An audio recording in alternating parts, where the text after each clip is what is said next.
বিসমিল্লাহির রহমানির রহিম। সম্মানিত ভিউয়ার্স, আমার দেশ ও দেশের বাইরের বন্ধুদের সকলের প্রতি রইল আমার সালাম। আসসালামু আলাইকুম। গত একটি ভিডিওতে আমি দেখিয়েছিলাম আমার শিং মাছের রোগে আক্রান্ত করা পুকুরটি। সেই রোগে আক্রান্ত করা পুকুরটি আজকে আপনাদের দোয়ায় সুস্থ হয়ে গেছে। হ্যাঁ, আমি আমার এই পুকুরটি আপনাদেরকে এইভাবে দেখাচ্ছি, আপনারা স্বচক্ষে দেখুন। শিং মাছের পুকুরে যখন রোগে আক্রমণ করে তখন আমাদের কোনো চাষি ভাইয়েরে ঘরে বসে থাকার সুযোগ থাকে না। কেননা আমাদের প্রত্যেকেরই উচিত যেন একটি মাছ যখন মারা যাবে তখন আমাদের করা উচিত সেই মাছটি তুলে ফেলে দেওয়া। ফেলে দেওয়া বলতে এমন না, আমরা কোনো একটি নির্দিষ্ট জায়গায় পুঁতে রাখবো, না হয় সে থেকে দুর্গন্ধ হবে, সেখান থেকে আবার ভাইরাস ব্যাকটেরিয়া ফাঙ্গাল আমাদের পুকুরে হয়ে যাবে। তাই আমরা এই পচা অথবা নষ্ট মাছগুলা পুকুর থেকে ফেলে নির্দিষ্ট একটি জায়গায় পুঁতে রাখবো। আর যখন আমাদের রোগের আক্রমণ বেড়ে যাবে তখন কিন্তু একটি মাছ মরবে না, শত শত মাছ মরতে পারে অথবা হাজার মাছ মরতে পারে। কিন্তু আমি আমার এই পুকুর থেকে ন্যূনতম 20 থেকে 30 কেজি মাছ তুলেছি, আনুমানিক মনে করেন 40 কেজি মাছ তুলেছি। 2 বালতি মাছ তুলেছি আমি 2 দিনে, মরা মাছ। কিন্তু এই 2 দিনে মরা মাছ আমি যদি একদিনে তুলতাম তাহলে কিন্তু আমার পুকুরের মাছ আরও বেশি মারা যেত। কেননা পচা মাছের কিন্তু একটি দুর্গন্ধ থাকে।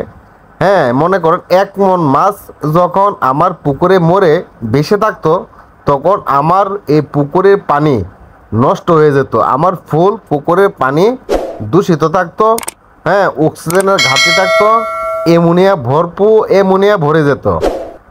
তাই আমি এবং আমার সাথের যে ছেলেটি, আমরা দুজনই প্রচুর মেহনত করেছি এই পুকুরে। কোনো একটি মাছ যখন দেখেছি উপরে ভেসে গেছে তখনই চেষ্টা করেছি এই মাছটাকে তুলে ফেলার জন্য। 2 দিন যাবৎ আমরা এতই পরিশ্রম করেছি যেন কোনো একটি মাছ বাসলে আমরা তুলে অন্যত্র ফেলে দিয়েছি। অন্যত্রে ফেলে বলতে একটি নির্দিষ্ট গর্তে ফেলেছি। আপনারাও এমন সমস্যায় যখন পড়বেন কখনোই যেখানে মাছ মরবে সেখান থেকে তুলে পুকুরে পারে এদিক সেদিক ফালবেন না, কোনো একটা নির্দিষ্ট জায়গায় ফালবেন। কারণ রোগ জীবাণু যে আপনাদের পুকুরে ধরবে না এমন না, রোগ জীবাণু আসতে পারে, ধরতে পারে, কিন্তু আল্লাহর রহমত, তার জন্য কিন্তু ব্যবস্থাও আছে। সেই ব্যবস্থা আমরা যদি সঠিক নিয়মে যদি পালন করতে পারি, আর সঠিক গাইডলাইন যখন আমরা মানতে পারবো তাহলে ইনশাল্লাহ আমাদের পুকুর থেকে রোগ জীবাণুর হাত থেকে বাঁচানো সম্ভব। আর আমার চতুর্পাশে অনেক ভাইয়ের শিং মাছের পুকুর থেকে কিন্তু ভাইরাসে আক্রমণ করে অনেক মাছ মারা গেছে। মাছ শুধু মারা যায় না, পুকুরের কোনো মাছই থাকে নাই, সকল মাছই কিন্তু চলে গেছে, মারা গেছে। আমিও খুব টেনশনে ছিলাম, না জানি কখন আমার পুকুরের সমস্যা হয়ে যায়। কিন্তু দুর্ভাগ্যবশত আমার পুকুরের সমস্যাটি হয়ে গেছে।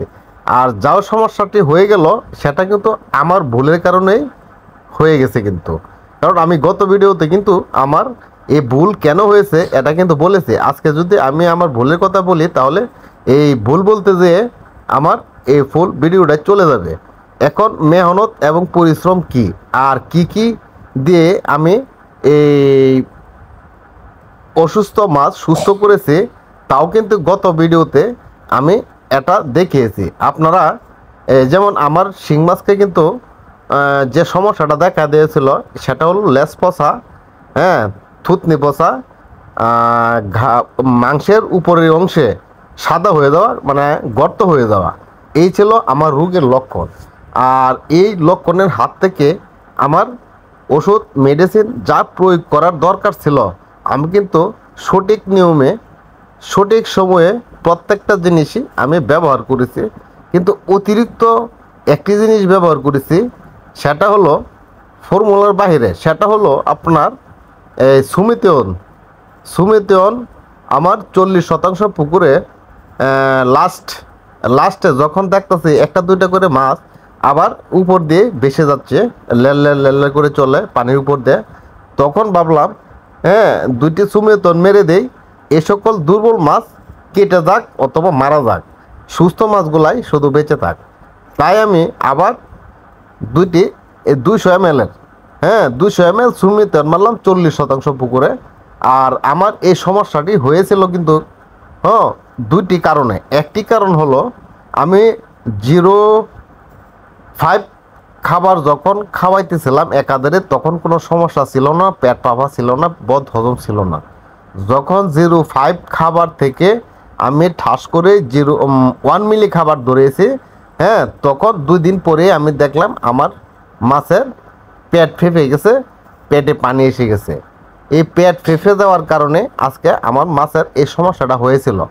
পেট যখন ফেঁপে যায় তখন মাছ দুর্বল হয়ে চলে।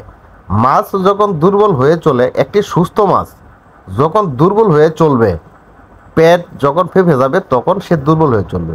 এই দুর্বল হয়ে চলার কারণে পুকুরের যে ময়লা পানি থাকে, পুকুরের যে একটা শ্যাওলা থাকে, এই দুর্বল মাছটার উপর এই শ্যাওলাটা বসে যায়। এই দুর্বল মাছটার উপর যখন শ্যাওলা বসে যায় তখন আপনার এই পুকুরে কিন্তু আপনার অনেক পোকা মাকড় থাকে, অনেক পোকা মাকড় থাকে। তখন এখানে উকুন থাকে, পুকুরে অনেক উকুন থাকে। সে সকল উকুন আমার দুর্বল মাছগুলাকে আক্রমণ করে ফেলছে। দুর্বল মাছগুলাকে যখন আক্রমণ করলো তখন প্রত্যেকটা জায়গায় যেসব জায়গায় আক্রমণ করছে সেসব জায়গায় একটি করে ফোঁটা করছে। একটি করে যখন ফোঁটা করলো তখন আমি সর্বপ্রথম যখন আমি পুকুরে দেখলাম আমার একটি মাছের এমন একটি সমস্যা, তখন আমি সর্বপ্রথমই এই উকুননাশকের একটি ডোজ ব্যবহার করেছি, যেন আগে উকুনের সমস্যা দূর করি। উকুনের সমস্যা দূর করার পর আমি পানির পিএইচ মাপলাম। পানির পিএইচ মেপে দেখি না আমার পানির পিএইচ ঠিক আছে। তারপরেও আমি যেহেতু আমি পুকুরে ওষুধ মেডিসিন ব্যবহার করব, যেন ওষুধ মেডিসিন এর কার্যকারিতা আরও বাড়ে, তাই আমি এখানে লবণ সাথে থিমসিন জীবাণুনাশক ব্যবহার করেছি। থিমসিন আর সাথে লবণ একসাথে ব্যবহার করার ফলে আমি প্রথম জীবাণু কাটাইলাম আর উকুন সরাইলাম। দুইটি কাজ শেষ করলাম, এক হলো উকুন সরাইলাম আর হলো জীবাণু সরাইলাম জীবাণুনাশক দিয়ে। তারপর আমার রাত্রে মেডিসিন দিতে হয়েছে খাবারের সাথে। কিন্তু আপনারা কখনোই যদি কারো পুকুরে 20 কেজি খাবার খায়, আপনারা কখনোই 20 কেজি খাবার দিতে যাবেন না। মেডিসিনের সাথে যখন খাবার দেবেন আপনারা যেখানে 20 কেজি খাবার খাবে সেখানে 2 কেজি খাবার দিয়ে সারাটি পুকুরে খুব স্পিডে খুব তাড়াতাড়ি ছিটাবেন, যেন প্রত্যেকটি মাছেই আপনার ওষুধটি পায়, মেডিসিনটি পায়। হ্যাঁ, সেইভাবে আপনারা মেডিসিন ছিটাবেন। হ্যাঁ, যদি মেডিসিন আপনার মাছে না খাইতে পারে তাহলে তো আপনার মাছ ভালো হবে না। হ্যাঁ, আমরাও কিন্তু এই কাজটি করেছি যে মাছ রাত্রে খাবার সাথে মেডিসিন যখন যুক্ত করেছি 2 কেজি খাবারের সাথে সারাটি পুকুর খুব স্পিডের সহিত খুব তাড়াতাড়ি আমরা এই মাথা থেকে সেই মাথা পর্যন্ত ছিড়ালাম, যেন প্রত্যেকটি মাছেই খেতে পারে সহজে। আমরা সেই ব্যবস্থাই করেছি। এইভাবে আমাদের অনেক মেহনত এবং পরিশ্রমের ফলে আমাদের মাছ ইনশাল্লাহ এখন সুস্থ। আর আমার এই পুকুরে দিনের বেলায় মেডিসিন দেওয়া ছিল। দিনের বেলায় আমি মেডিসিন দিতাম অ্যান্ড্রোফ্লক্স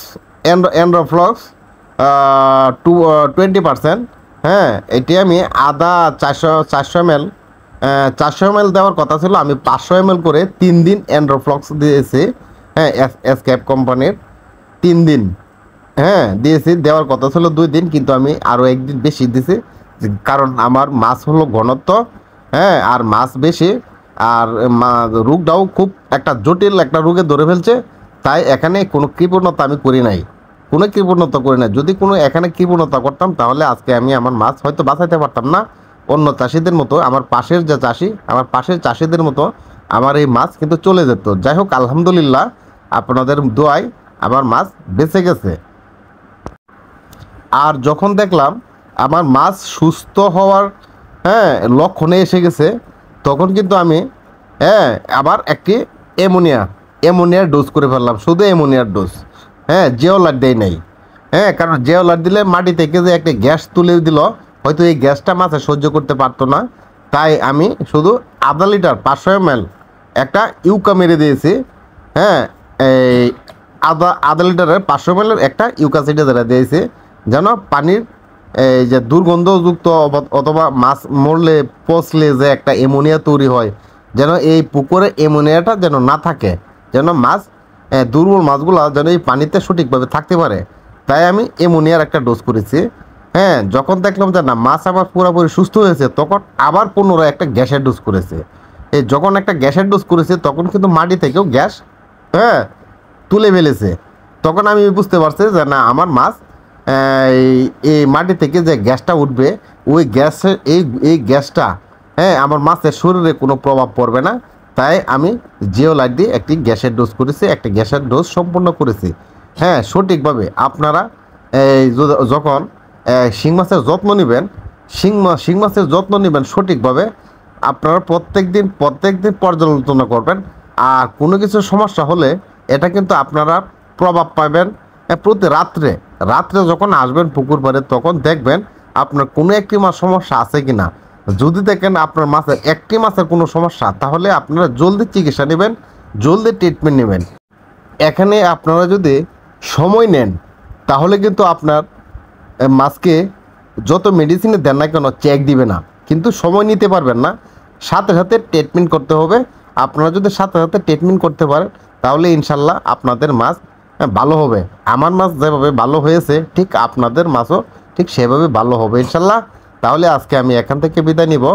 আর আমার এই ভিডিও যদি ভালো লেগে থাকে, তাহলে আমার এই চ্যানেলটিতে একটি সাবস্ক্রাইব করবেন ও লাইক দিবেন, আর বন্ধুদের সাথে শেয়ার করে দিবেন। আর কোনো কিছু জানতে আমার কমেন্ট বক্সে কমেন্ট করবেন, আমি কমেন্টের উত্তর দেওয়ার চেষ্টা করবো ইনশাল্লাহ। তাহলে এখান থেকে রাখলাম, আল্লাহ হাফেজ।